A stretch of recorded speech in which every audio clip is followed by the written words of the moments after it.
Crash and Learn FPV. Today we're going to be building an electric skateboard.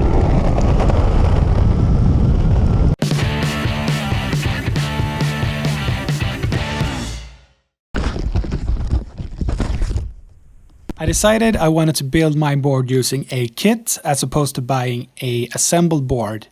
So the kit includes everything that you need except for the deck and the grip tape.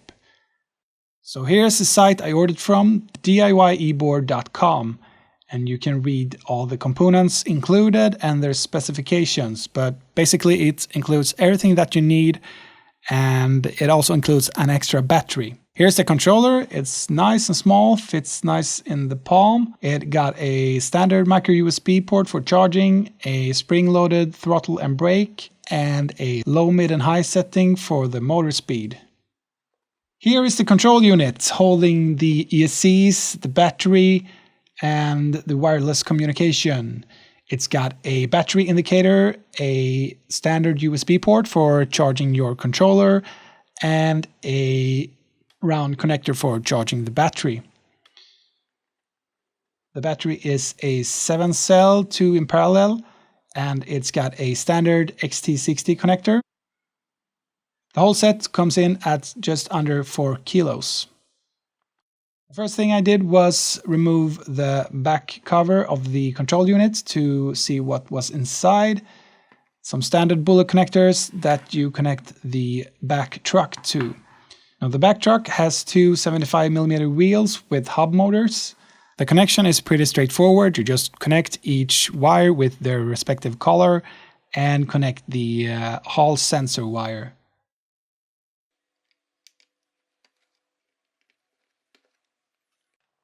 So here I'm just doing a quick test to see that I got everything working. Put it to high, throttle up, and yeah, the brake works as well. Next, I just disassembled the battery because I wanted to see what kind of cells were in there. There were Samsung ones. The next thing I had to do was to cut a slot for the second wire using a sharp knife and cut away so that the wire can run through the body of the controller. Now onto the deck. This is a home-built deck that I made with my friend Edward back in 2010. These are some pictures from when we built it. We built a couple of longboards, experimented with our own presses and stuff. It's pretty gnarly, but I think it looks good, and it's time to put it to use. So the first thing I did was to measure out where the control unit was going to sit. So I just screwed off the lid and carefully measured it out, making sure it was centered.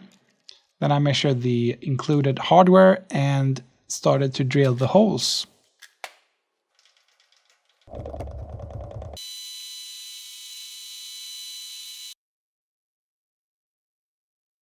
Which I then also countersunk.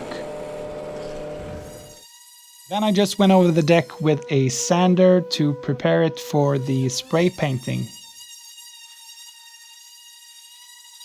I just covered the whole thing with a couple of layers of matte black spray paint, which looks pretty good, I think. Then I just connected all the wires, getting them to the correct length and making sure everything was neat and tidy before screwing the lid back on and testing it out.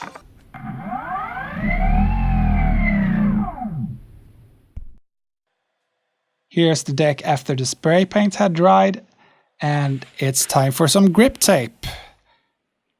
I'm not an expert at this. I've done this a couple of times, but it was a long time ago now. But just take it slowly, peel the backing off as you apply the grip tape. Try to smooth out any air bubbles, and yeah, about that.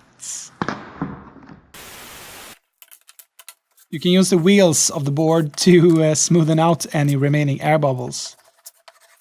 And then you just take a tool of some sort and scrape it along the edge of the board to create this crease to make it easier to cut off the excess grip tape. Then I cut off the excess grip tape using a razor or a carpet knife, I think. It looks pretty shitty on the left side because I used a sawing motion as opposed to on the right side where I tried to use a smooth cutting motion.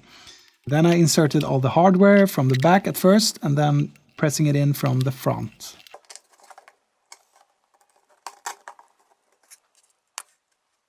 I made a simple stencil to add a logo on the grip tape, which turned out pretty cool. And then it's just a matter of attaching the trucks to the board using the supplied hardware, making sure everything is nice and tight.